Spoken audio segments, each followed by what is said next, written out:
Yep, let's begin. So in this video, I explain about uh, few techniques that was followed by the threat actors. Okay, so in this video, our target is to uh, inject a shell code into a notepad.exe, basically the notepad process, and we are going to take a reverse shell first of all.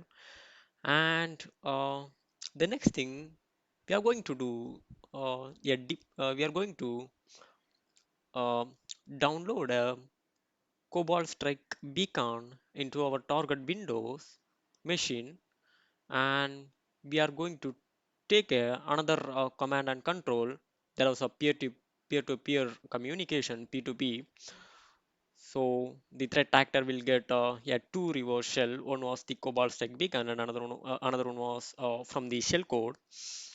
Uh, After that, we are going to do some defense evasion mechanisms like turning off the Windows defenders and killing the other security mechanisms like for example, if the target organization using uh, Windows ATP, Advanced Threat Protection, or CrowdStrike or McAfee or any services. Okay, um,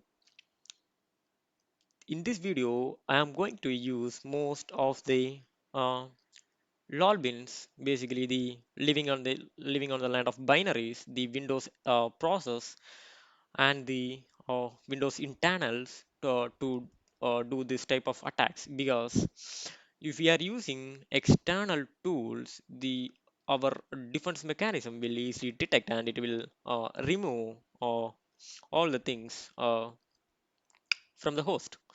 So the threat actors, how they will think, the threat actors will their first thing is to they need to hide from the defense mechanisms like security things. uh, the security things are like Windows defenders, the endpoint securities, MDR, XDRs. There are a lot of things. um, it will destroy the threat actor goal to achieve, right? So in this video, I am going to use most of the uh, internals logins to do this attack. Okay. So first of all we will understand about what threat actor will think, or how threat actor will attack the organization. So, so I will give some ideas how threat actor will really attack the organization. Okay. First of all, let's consider the threat actor target goal is to deploy a ransomware inside a machine, okay, inside an organization. So the threat actor need to uh, compromise one of the host, right? They at least they need to compromise one of the host.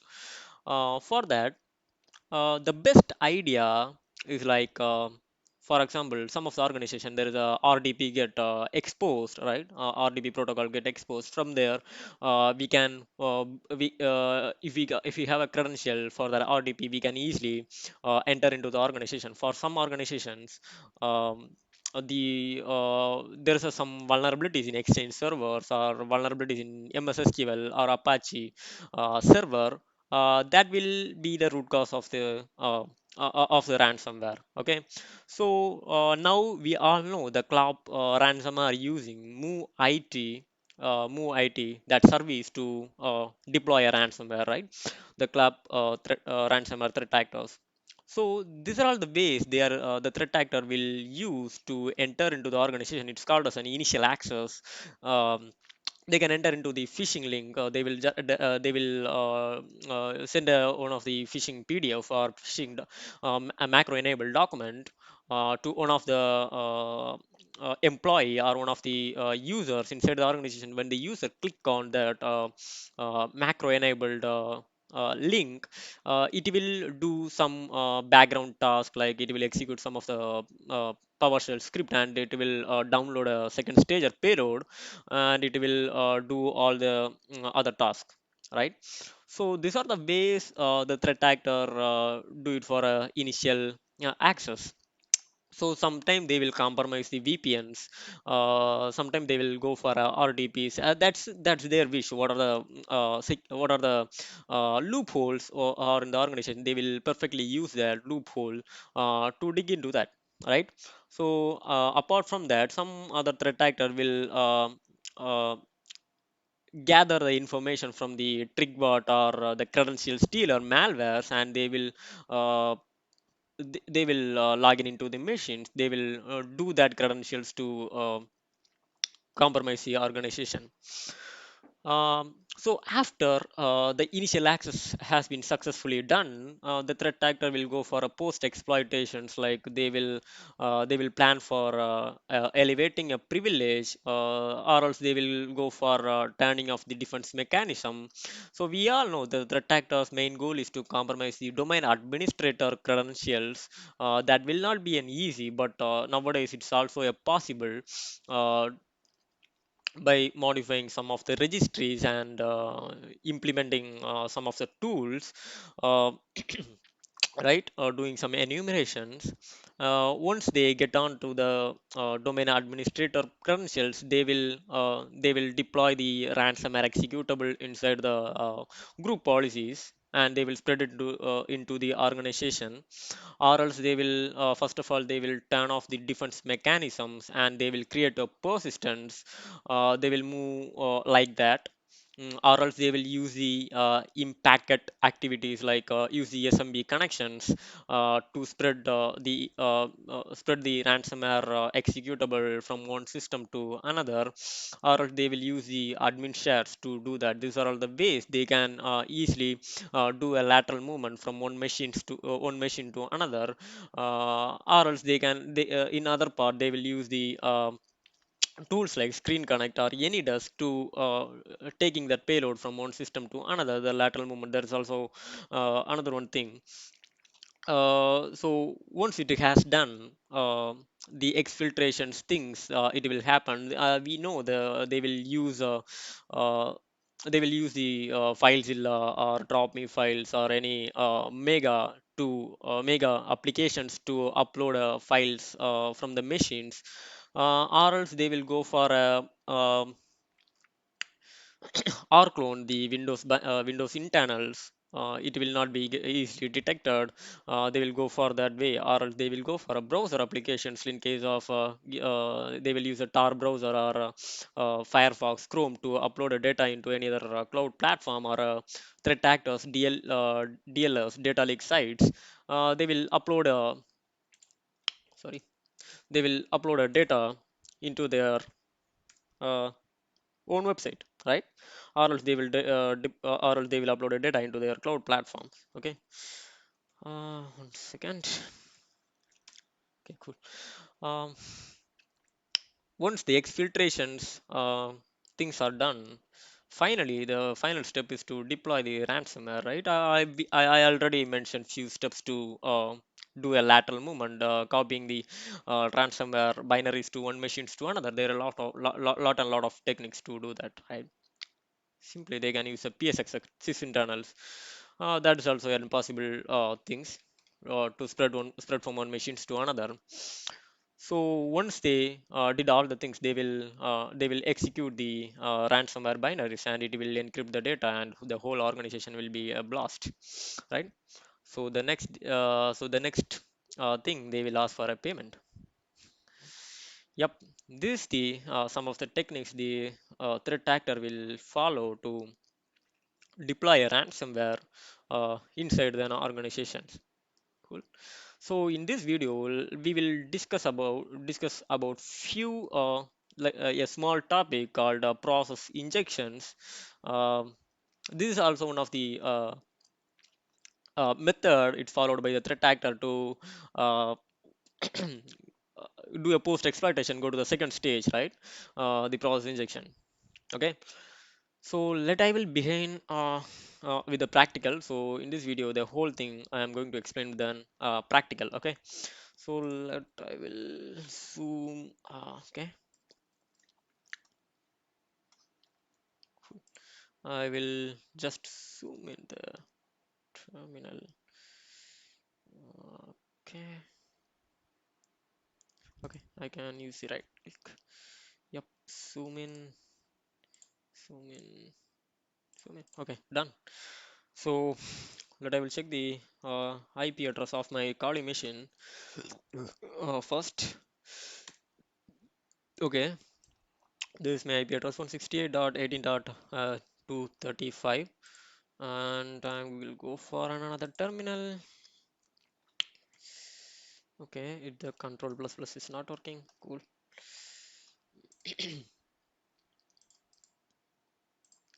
So now we will generate a shellcode, okay, to inject into the notepad.exe process. For that, I'm using the Kali Linux, one of the free open source framework called MS of Venom. This is a nice and cool framework to do such attacks. Okay, generate our own payload. Okay, so I'm going to use a simple payload. I'm not going to use a complicated encryption or encoding things. If you need, you can just refer the MS of Venom. There is a lot of documentation source available to do your payload even more complicated without uh, without getting detection from any of the antivirus or endpoint securities. Okay, so my L host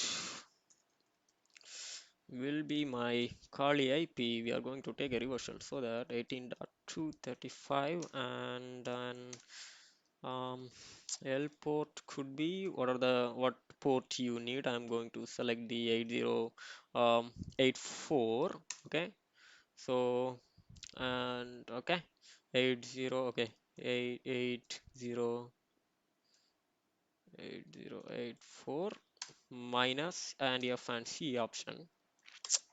So it will take some time uh, to generate a payload. In between, what I can do, I will just explain about what is process injection. That will and another thing, right? So we need to know what is that, what is exactly process injection, what is the theory behind it. So okay, so let I will draw here. Okay,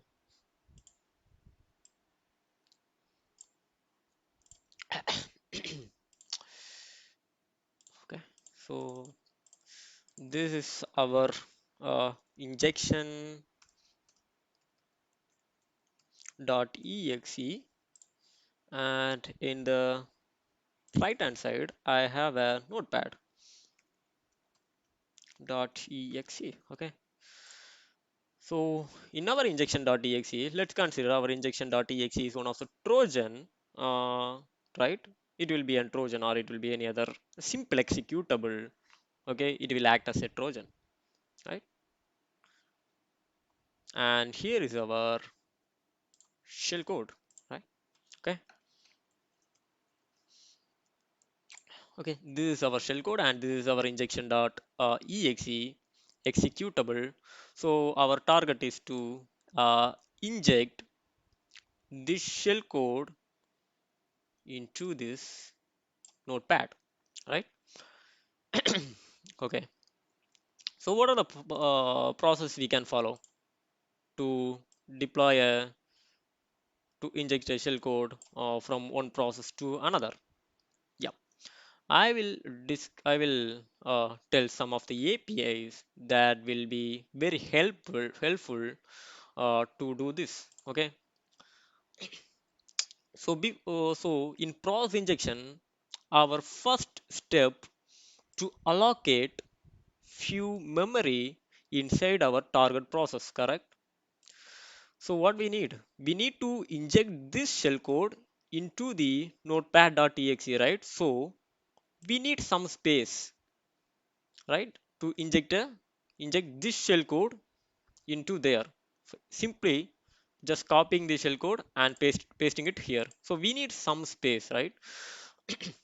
So for that, we are using one of the Windows API called virtual alloc off, right? So I will give you a simple thing.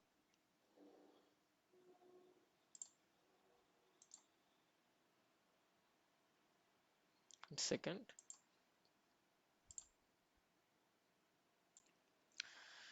So there's one of the website called Mal API. I think some of them could know that Mal API, MALAPI.io.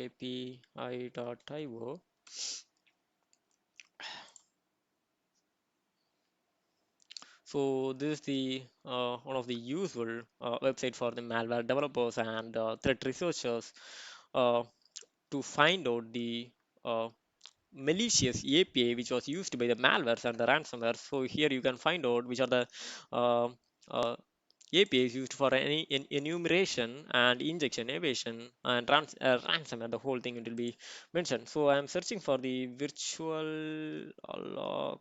Okay, here it was. Okay, so we are using this virtual alloc API function to allocate some memory. Okay, to allocate some memory as part of the process injection. Absolutely, we are doing the process injection in this video. So we need this API to allocate some of the function, right? So first function we are using the virtual alloc.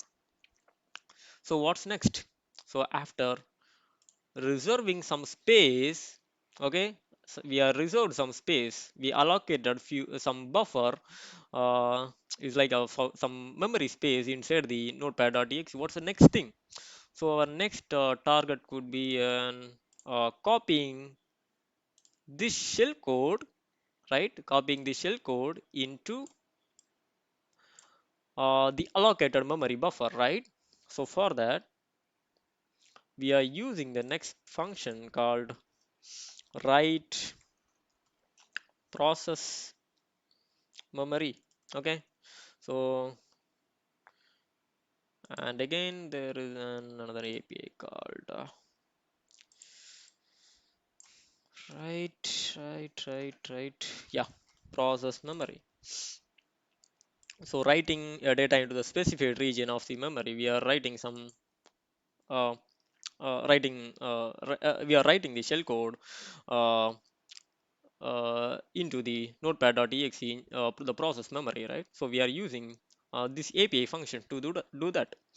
So what next? The final thing.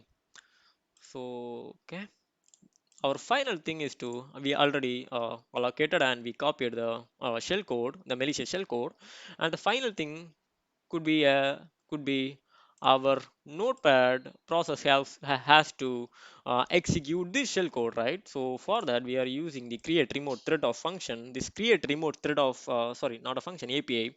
uh, it will create a remote thread with the notepad.exe and it will execute that shell code parallelly. Okay, so create remote thread. Okay, this is the function we are API function we are using in the last and final step, right? So let I will create remote, right? Create remote thread.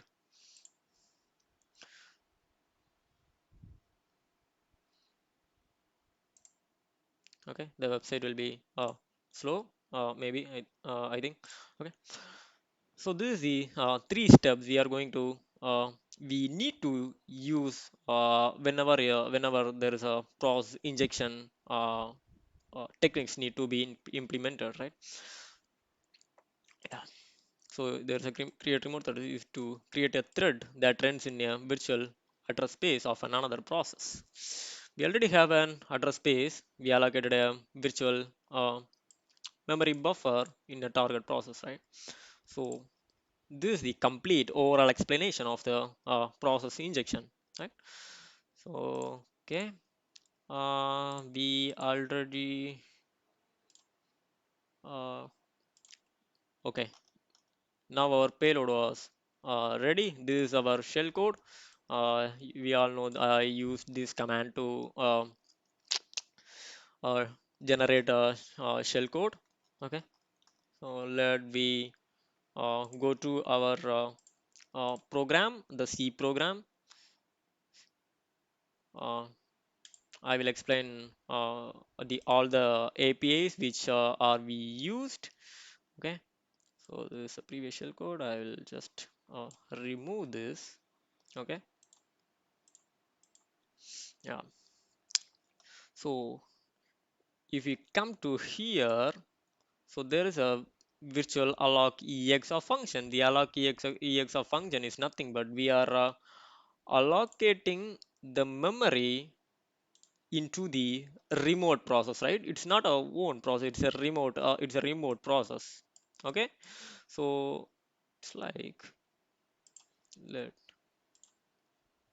you go for a mal API, and once you come to the virtual alloc ex function, is like allocate a memory in the remote process or part of a process injection, right? Yeah.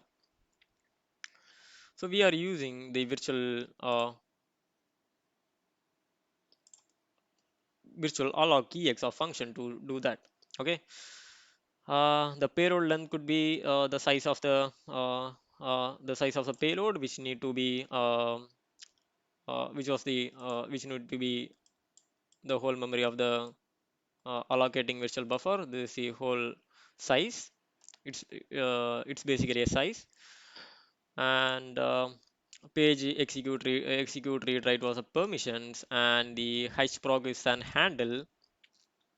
Okay, so handle, and once we do the virtual alloc ex of function, and we are going for a write proc memory, the next API function we are using. Okay? So here we are using our payload. Our payload parameter will come to here. In this part, we are going to inject our shellcode, and the payload length again. Finally, we are going to create uh, a remote thread, correct? So this is not an complicated code. I just copied from the one of the GitHub. This was freely available into the GitHub source. So I just copied, but you need some I understanding about what is process injections, and how it can be done. Okay, so it's nothing. The create tool helps 32 snapshot. This is a simple function. It will enumerate the process. So for example, in this we need to inject our shellcode into notepad.exe, right? So this create tool help 32 snapshot. This API will will be useful to find where is notepad.exe. For example, first of all, it will go for a chrome.exe, and it will say it's not a notepad, and it will go for a Firefox, it's not a notepad, and it will go for an else, it's not a notepad. Okay, it will search one by one process, and it will finally find the notepad.exe. Okay, and it find the notepad.exe, and it will save it save the notepad pit in here. Okay, this is a simple thing, not uncomplicated. Okay. Okay, so now we have our shell code. I will just copy this the whole shell code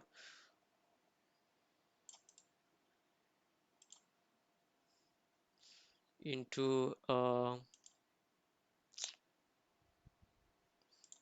notepad.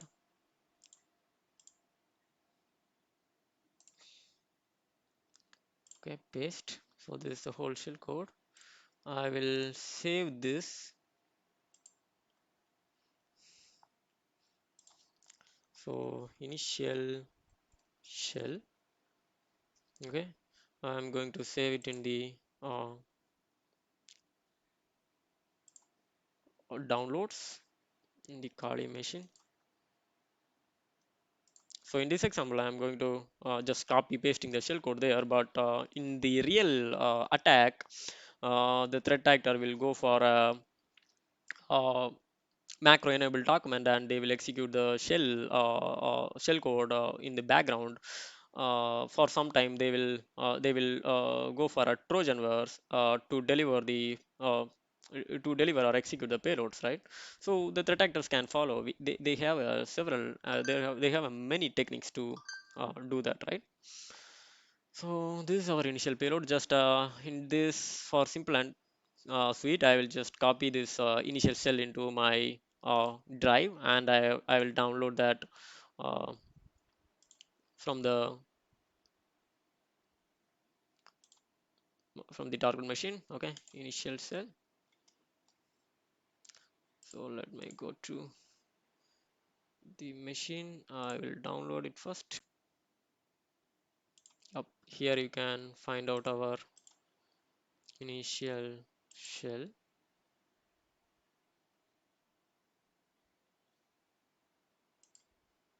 I'm going to that folder from where it was, and I just opening that shellcode.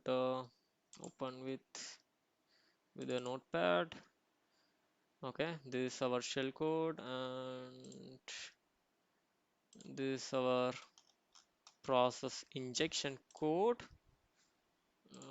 Okay, I just copy this payload and I will paste it there,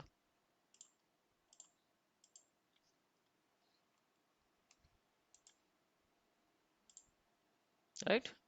I just copied and paste my the reversal payload, and I'm saving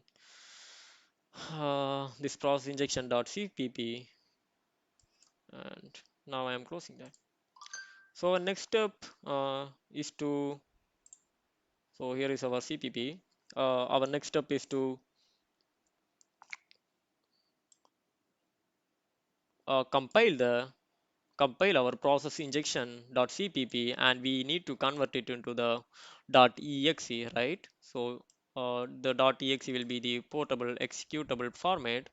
The Windows loader can execute that, right? So I'm using the cl.exe and few options, and the process injection.cpp. This is our program. We just now injected our shellcode, and the out will be the notepad injection.exe and can't feel like 64. So it's a 64-bit. Okay, the output will be notepad injection.exe. I will give enter here.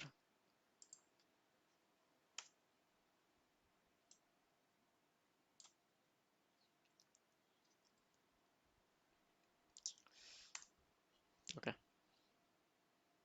yeah. Now our notepad injection payload was ready.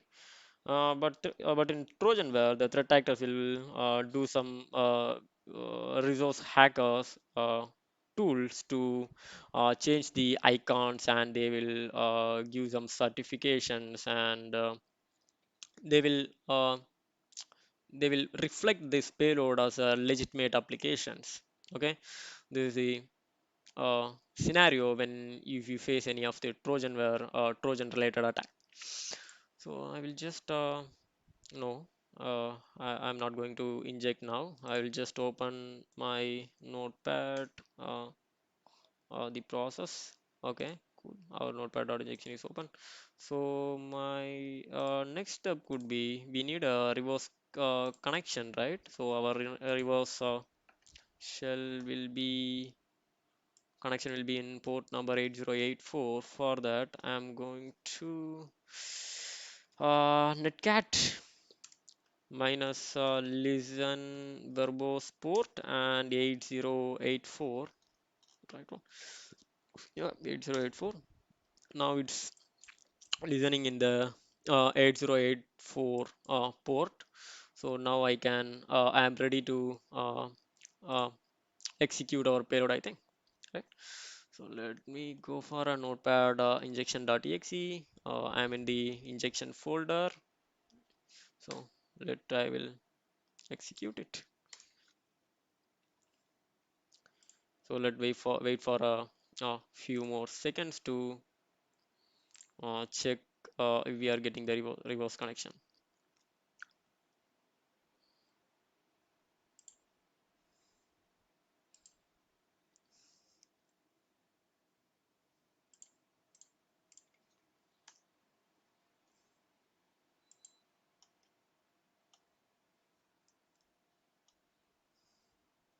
It will take some time.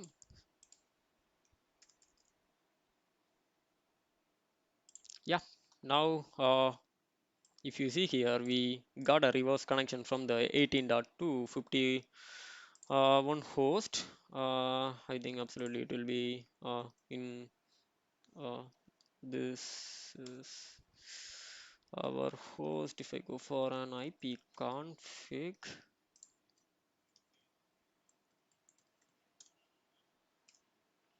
yeah, it's an 251. This is our reverse connection. Okay, so now I am in this directory. I can see all the folders. I will just go for a cd down downlods ts, and I will go for yeah. I can see all the files which are there, right? So yep. So this is our initial access. We successfully done our initial access through the shellcode. In the real attack scenario, the threat actor will go for a trojanware, or or they will go for a macro enabled shell documents to inject, or else they will deploy a web shell into the exchange server, and they will execute it. This could be this could be uh, vary between one organization to another. Some threat actor will follow this, some threat actor will follow another method to deploy that. Okay, this is a simple technique. This is the initial technique. I just explained basically how the threat actor will do. So now we got to the initial stage. Okay, so give me some time. Okay. No worries, my dog is barking, so sorry for that. For that, I just paused the video, so no problem. The next thing, I hope the sound will not be here soon. Let I will. Okay, now we are ready for a second stage.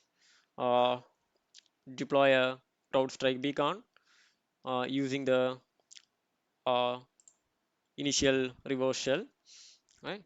So let I will start the server first. /team server, and my IP address will be 192.168.18.235, and password could be npassw0 0rd. So now it's get started. Dot okay. Dot slash cobalt. Now mine okay. The cobalt strike, the server was ready, and yeah, now this is also ready, and my name is AJAY, and the password will be this password. So what you given in here? Okay, so my password could be PASSW0RD, and let's connect. Yeah, now our tool is begin. So many threat analysts will fear the with this tool, the Cobalt Strike. Whenever there is a Cobalt Strike beacon, everyone will be like, oh, it will be a real attack. Okay, for some time I will just close all the beacon, the previous generated beacon. Okay, so give me some time. Okay, no problem, I will show that also. For removing the beacons, you need to go and click this. You need to go and click this to remove the beacon from the Cobalt Strike.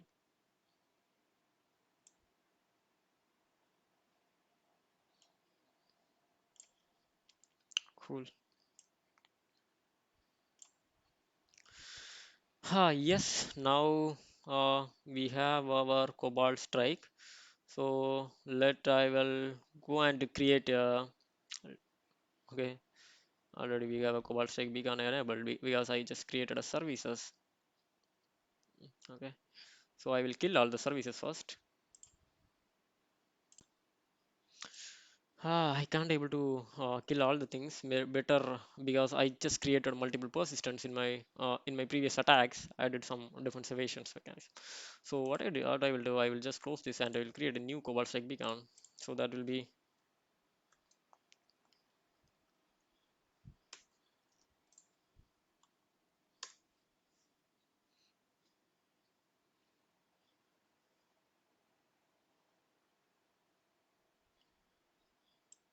I'll create with the name of AJAY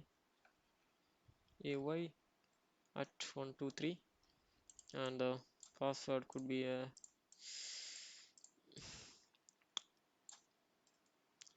PSSW0RT.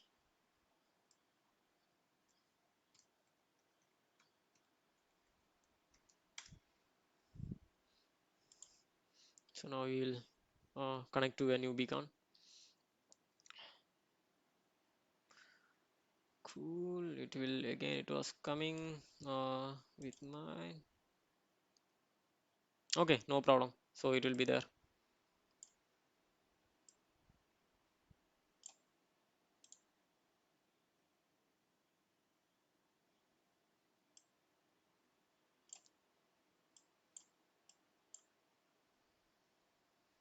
I will explain with this. If I remove this also, it will again. It will be coming because I need to kill all the things. Okay. So now I will go and start the uh, listener. Okay, we need a listener, right, for a Cobalt Strike. So again, there is another. Again, we have a listener. I will add a new listener. So my listener name could be reverse, and I have the same IP address callback, and the port will be 8085. I'm giving the next C2C. So uh, let I will say something. For example, if the threat actor have only one C2, that is not a persistence connection, right? So if the threat analyst go and kill the process, the C2, the command and control communication will stop, right? So if the threat actor have two to three peer-to-peer P2P connections, it was a persistence. So if the threat analyst kill one of the process, we will get uh, a reversal, right, from another C2, another beacon. So we need another port. This is our second beacon, the Cobalt Strike beacon, and I'm going to save this. So our listener get started, and for payload, I'm using the Windows stager. I'm going to use a Windows executable, uh, and I'm using the reverse beacon. You can see there is lot of attacks was available. So whatever is your convenient, you can go for that. Okay, I'll generate that. So this I will save it as a stager 2, stager second. Okay, .exe into the downloads folder. Again, we have a lot of options as a threat actor. So you can use your so the threat actor can use their own server or the website server to deploy, download the payload into the target machine, or they can go for a cert util to uh, the login to download that second stager payload into the target machine. So in my part, I'm not using that all things that will be go bad. So I just using my um, Google Drive to deliver the payload. Okay, so I will just um, create a archive. So stager.exe, the file name I will stager second create. So this is our stager, and I'm going to upload this in my Google Drive. File upload and open. So our second stager, yeah, this is here. I just going to download second stager from here. So download.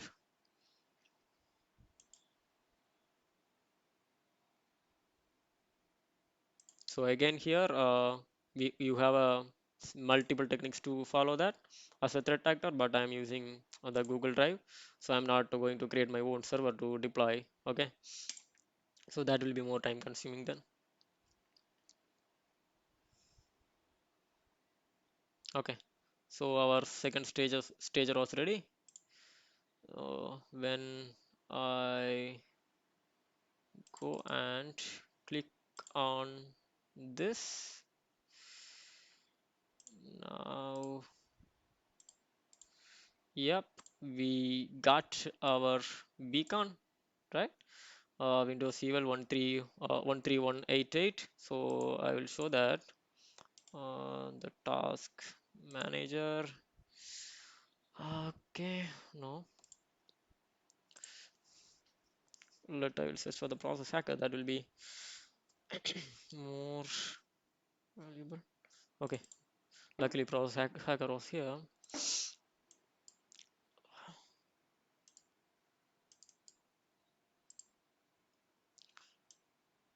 So what is our 13188 was the period.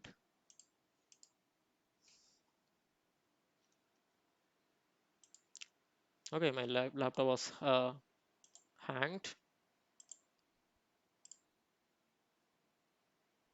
Okay, no problem. We have a privilege now. I just click on the interact, and if you go for a help in the beacon, there is a lot of options uh, that was available. Okay, let I will. Where is our second stager? Yeah, here we have our notepad injection.exe, the notepad that was running, and here we can see our second stage.exe with the speed 13. Okay, it was running on the 13188 bit, and the same thing we got 13188 we have here. So to list the directory, so you need to use the ls command uh, to list the directory. Okay, uh, so we are now in the second stager where we deployed our second stager payload. So now we have our Cobalt Strike beacon. What's our next step? So who am I? Okay, we need to use shell. So in Cobalt Strike, if you need to execute any of the command, so you need to use a shell execute a command via cmd.exe. You need to use a shell. Shell who am I slash brave.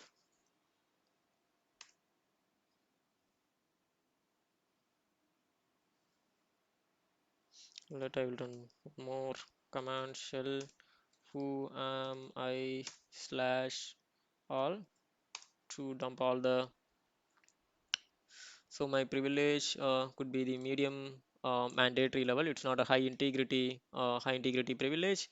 So it's a medium level privilege. I am not a administrator in this, right? I'm just an user. But if you need to elevate the administrator privilege, again there is a lot of options like uh, so you can run the payload as admin, or else you can do the user access control bypass called as the UAC bypass to get the administrator credentials, or else I will I'm not going to do. One second, I get a call. Yes, I'm back. So one of the family emergency. Sorry for that. Okay. Uh, yeah, 13198 it's our payload. In case of you need an administrator level privilege, you can go for uh, the third party tools like Powersploit or PowerUp uh, to elevate the administrator uh, level thing, or you can directly modify some of the uh, registry keys like win digest uh, or any other open source passwords, like the passwords will be saved in the text documents uh, into the directory. You can go to that way. uh, these are all the ways you can go for an administrator level passwords. But uh, but uh, in the but in some of the case, if you exploit the exchange server vulnerabilities or the MS SQL vulnerabilities, you will directly get a service account, high integrity privilege, the system privilege. Uh, if the threat actor exploit the MS SQL server, then that time the threat actor will get the service account of the MS SQL. That will be the high privilege. So that's there with the threat actor, which uh, method they are using, right?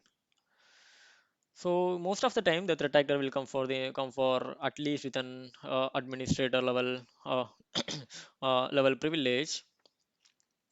If they are not, they will use some of the UAC bypass or a win digest or this kind of mechanisms, this kind of techniques to use the to do the privilege escalation techniques, or they will go for an they will go for a user for hijacking, user for hijackings, like if there is any services get missed, they will go for that. uh, yeah, these are the few techniques they will go for they will go for a privilege escalation. So I think my recording is still on. Yeah, good. Yep.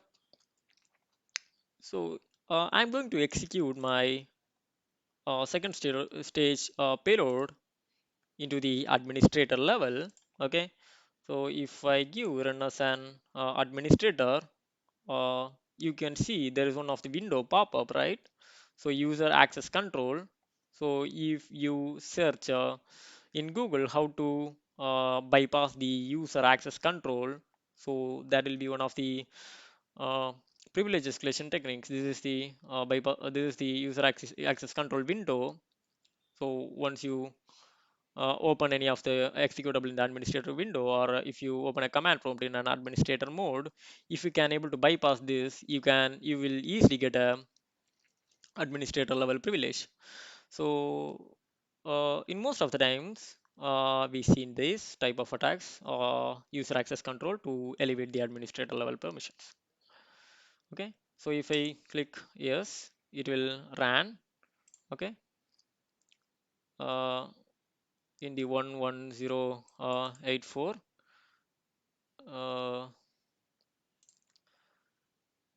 in the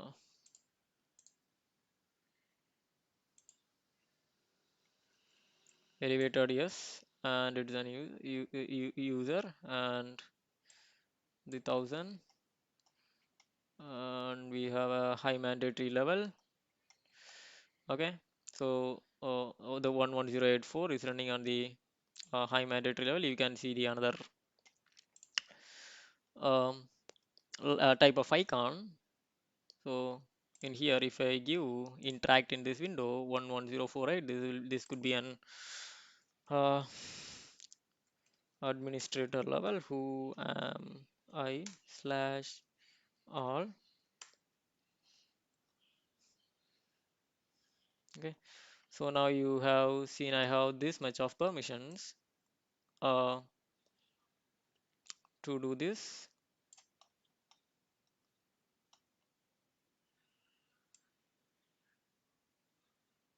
Okay, so my security identifier will be an 100,000, and in this user my security identifier would be a uh, yeah, the both are same because I'm the user.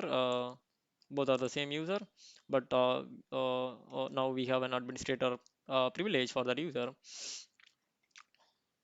and you can see the integrity level was high, and in this case our integrity level was the privilege integrity level was a medium.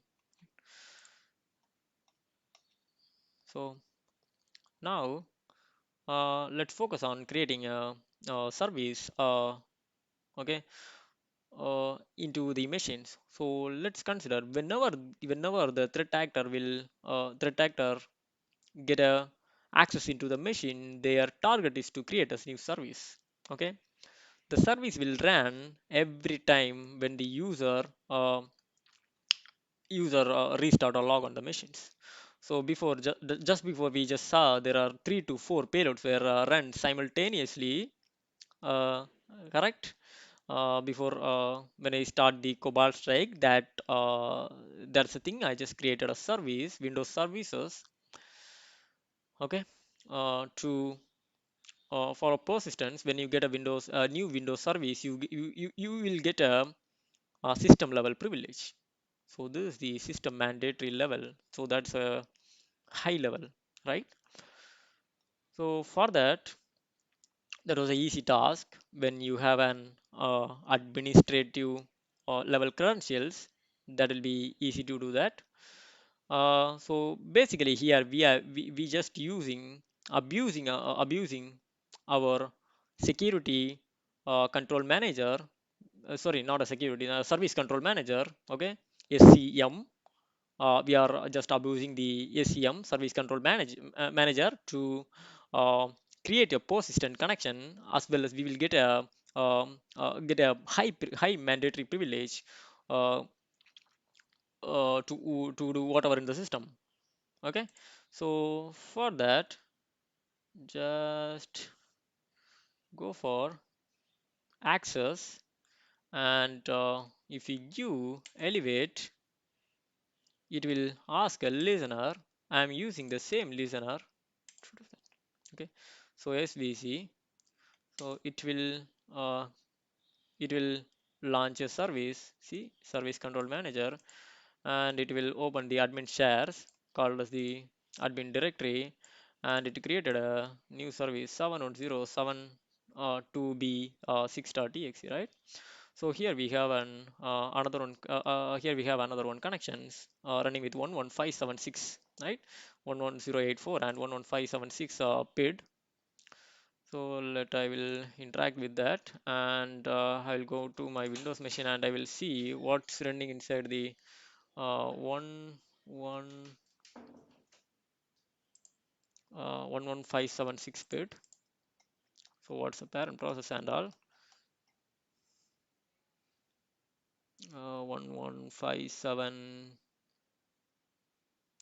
right? This one, right? Run DLL. Okay, yeah, 576. So you can see the run DLL, the lol bin. Uh,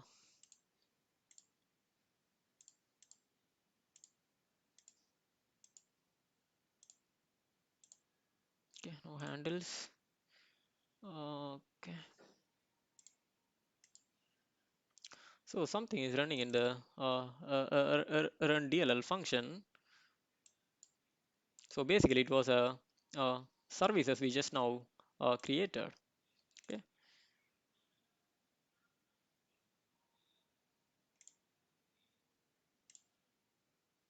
sorry.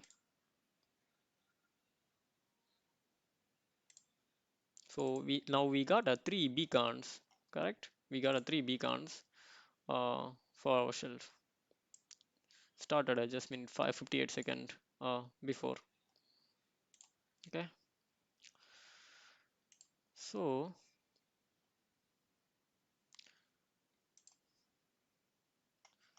Now I have three payloads uh, in my machine, in my Windows machine. Okay, yeah.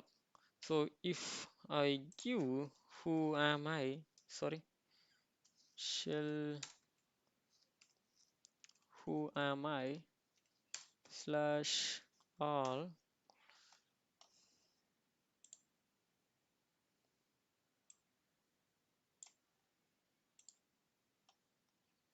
let's wait for a few seconds.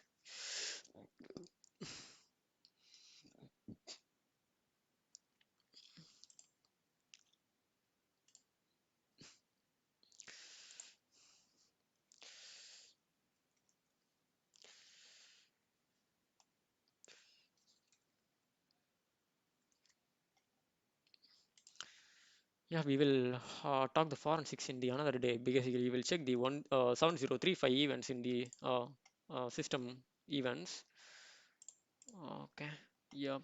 Now, yep. Here you can see we have a system mandatory level uh, privilege, right? So we have a system mandatory level privilege.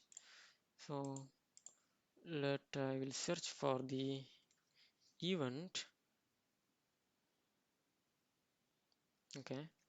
Event giver. So let me see if there is any services get uh, created.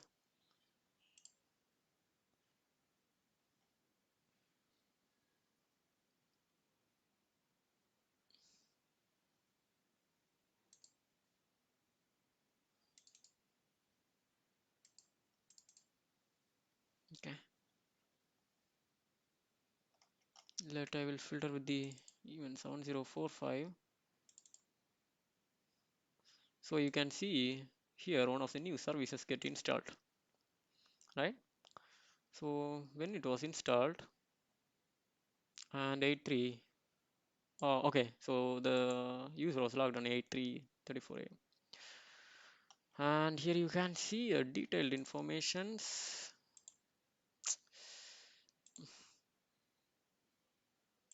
So what is the service name and what is the image path? It's an admin share path and the service type and when it was run. Okay. So the event log viewer will be very helpful when you are analyzing this, or else if you are using a endpoint, if you are a threat analyst or a threat researchers, if you are using the EDRs, you can query your EDRs for 7045 events, and 7034 is basically the termination. Yeah, the service will terminated. Okay, the events. The 7045 will be give will be give a very useful result when you are dealing with the incident response or an active threat, right? So these are the things you need to check. Just created a uh, I just abused a service control manager to create a new service. So in the blue team investigation, you can find out the new service, right? So what you will be do when you see there is a service, so you can kill the service and throw it away. You just delete the service. So when you kill and delete my service, the system level privilege, this 11576 bit will be get end and the beacon get killed, right? So now the threat actor will have only two beacons if you do that. uh, so that's one more thing. Okay. So we just did a small blue team things. So what are the things need to check? And so apart from that, okay, yeah. So let we discuss about the defense evasion mechanisms now. So it's already a time. It's on 59 minutes. I think you have learned a lot of things. But we will discuss about some of the defense evasion mechanisms. So when the threat actors will enter into the compromised machines, their motive is to bypass all the security mechanisms inside the host. right, in the host. If it's an active directory or an exchange server, they need to turn off the defense evasions. First of all, I will start with the Windows Defender evasions. Okay, to turn off the real-time turn off the evasions like real-time protections. For that, we will just go for an shell. Okay, shell is the uh, we know the we need if you need to execute any command through the any command through the command prompt, we need to use a shell in the Cobalt Strike beacon. So I'm using the reg. I'm adding a new registry. Adding the registry to the hklm h key local machine, correct? And I'm giving the softwares, and I'm giving the policies, PLICIES, PLICIES policies, and Microsoft, I hope, is okay, is SOFT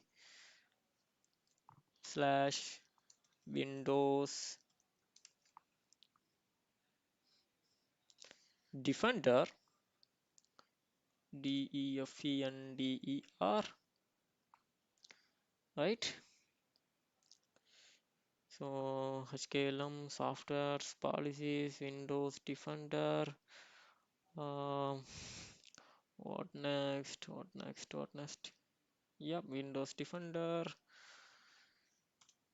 And we need to turn off. There's a lot of services like spyware protections, real-time protections, and I disable AV, I0 AV protections, um behavior monitoring and all. But for a simple explanation, I'm giving the real-time protection. That's why I'm thinking what mechanism, what service we can disable. Okay, so for that, real-time protection. Okay. So this is the service we need to turn off. So I'm giving the real time. The protection will be p.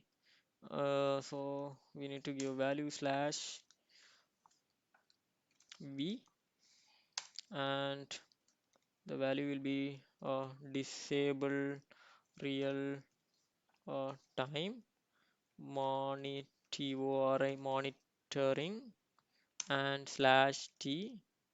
We need to give the type reg, and dword,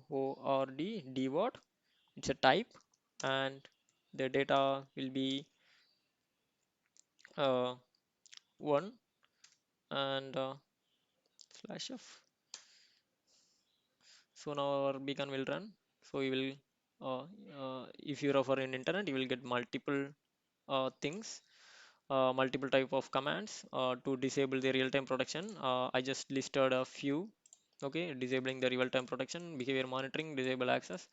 So these are the few commands which are used for disabling uh, the services. So let I will discuss one more thing.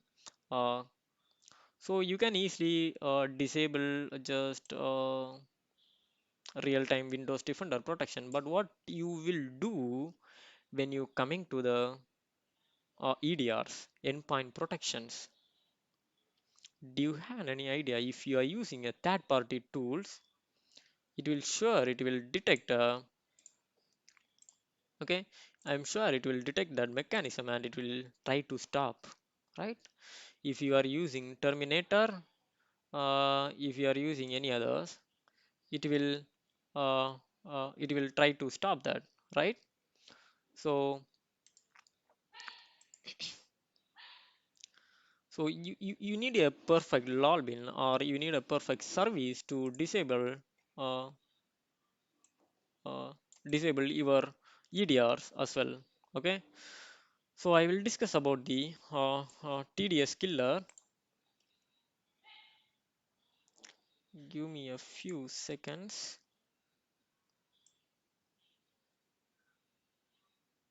Okay, rich add, and yeah, operation completed successfully.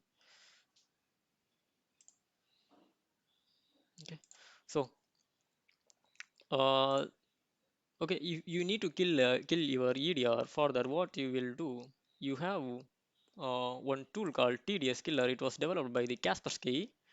It was a rootkit removal tool. Okay, so if you go for a uh,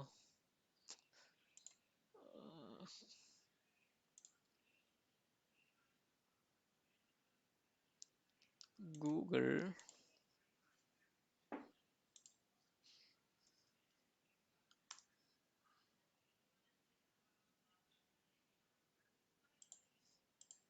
and if you search for a tdsskiller, you can see it's an Kaspersky tool removing rootkits. So you can download it and send it to the target machine, which you need to remove mm, the EDR, like Bitdefender or McAfee or CrowdStrike or anything. Okay. So if you see the options here, there's a there is an options called DC DSVC something. Yeah, here delete the specified service. So if you are using these options, like for example, okay, for an example, uh, if you have a tdsskiller minus dcsvs, and if you want to kill the bit defender, okay, so uh, it will stop the service, right? It will delete that service.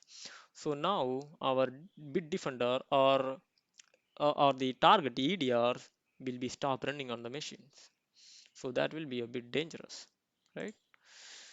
So this is the way uh, you can turn off, you can stop the completely kill the EDR service. Apart from using any other tools, it was detected by very less antivirus because it was developed by the Kaspersky, right? So there is a lot of tools to removing the rootkits, but it was used for an um, removing the services. So you need to aware about that. So the legitimate benign service or benign application was used to kill the antivirus software as well as the EDRs. Okay, so you need to aware about that. But the main issue in here is, so we all know the TDS killer was developed by the Kaspersky. When you come to the threat analysis part, the threat analyst will analyze. So the TDS killer was an okay, the benign hash. So it was a Kaspersky, and this was signed. Okay, they all things are okay. And okay, it was killing some services, so maybe they are trying to install the Kaspersky. So for example, when you are installing any new antivirus software, it will for a few seconds it will turn off the defender, and it will be again it will turn on, right? So that the same mechanism, the threat actor will fail. It is a fail. It is a true sorry, false positive. They will think it is a false positive. They are trying to install some of the rootkit removal, that is installing uninstalling the services. So this thing will miss out. Okay, so you need to very aware about that, very conscious about this kind of uh, mechanism, this kind of technique. Okay, so if you want to do more defense evasion techniques, killing other services in Windows Defender, so you can just Google it. mm, Disable Windows Defender using commands. So yeah, press Windows data, and in the following command, just we give the same. Okay, HKL local machine, and the data to one, and type to reg divide, right? Okay, so all clear. So now we successfully did the defense evasion mechanism. What the threat actor will do next? Now the defense evasion mechanisms are finally done, and we have successfully created a persistence, and we get a one more reverse shell. So the next step could be a lateral movement, spreading the malware from one system to another. So for that, they will go for group policies modifications. Okay, so we will discuss that all the things in another one video. That is a very huge topic, and the exfiltrations, and finally the ransomware deployment, right? So this is a foot 65% of the tech steps the threat actors will be in. Okay, so already our video is 1 hour and 10 minutes. So let's end this video and see you in the another video. We are successfully completed the section 1 of process injection, the initial access and all. So thank you for watching with me.